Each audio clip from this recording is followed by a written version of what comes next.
La Fondation Maison du Monde présente Jane Shinazi, réalisatrice et actrice engagée. J'ai 32 ans et puis j'ai fini une école qui s'appelle l'ESRA, l'École supérieure de réalisation audiovisuelle, il y a une dizaine d'années, dans le 15e arrondissement, à Paris. Tous les matins, je me réveillais en me demandant quel est le sens de ma vie. Je déteste le fait de me sentir inutile. Mon métier, moi, c'est toujours de raconter des histoires et au final, comment être engagée dans mon métier de la façon la plus passionnée qui soit. Donc, j'ai décidé de aller filmer des gens qui semblent ordinaires, mais qui pour moi sont extraordinaires. C'est des gens qui sont dans l'humanitaire, qui sont engagés pour faire de cette planète un monde meilleur.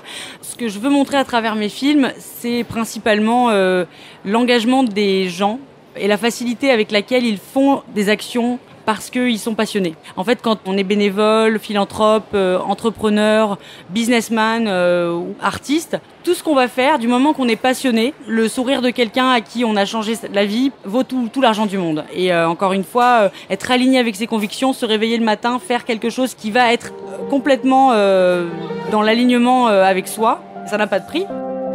Alors, Connecté, c'est le film que je tourne actuellement. Il s'agit de 5 jeunes qui viennent d'horizons différents, 3 de l'association Rencontre 93 à Saint-Denis et 2 qui sont mes voisins. Ces 5 enfants ne se connaissent pas et apprennent à se connecter, on va dire, au travers du film, avec des intervenants scientifiques, artistes, land art, street art, digital art, et également des maîtres spirituels comme la tribu Suruí qui vient tout droit de Brésil, qui sont venus pour exprimer leur sagesse et leur savoir aux enfants. Et en fait, le but, c'est qu'ils aillent voir le ministère de l'Environnement et de l'Éducation pour installer un alphabet des arbres dans toutes les écoles de la France, voire du monde, et ensuite installer une classe supplémentaire où les enfants ont tout simplement le droit de communiquer avec tous les peuples premiers du monde pour apprendre comment eux vivent, si la forêt est leur première école, comment ils vivent en connexion avec la nature. Et connecter, en fait, c'est simplement l'histoire de la communication entre les plantes, les animaux et les hommes.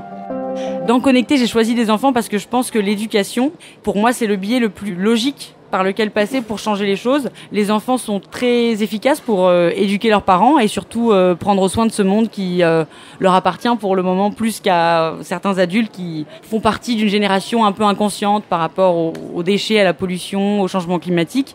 Et là, on a vraiment des générations éveillées qui arrivent et qui ne demandent qu'à faire bouger les choses, créer des nouveaux emplois, faire partie de la transition énergétique. Et donc, j'ai choisi ces enfants parce qu'ensuite, je sais qu'ils iront jusqu'au bout. Pour les enfants, en fait, tout est simple. C'est pour nous que c'est compliqué. S'il y avait un message à retenir dans le film, c'est vraiment de se reconnecter à la nature permet en fait d'écouter son cœur.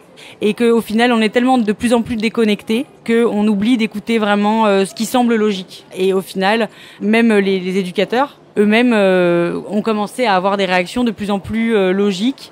Et la communication entre les enfants eux-mêmes et les éducateurs se passe de mieux en mieux. Plus on est dans la nature, plus il y a des énergies positives. Le message que j'essaie de faire passer, c'est à quel point la nature nous aide à nous reconnecter avec nous-mêmes. Rejoignez-nous sur fondation.maisondumonde.com.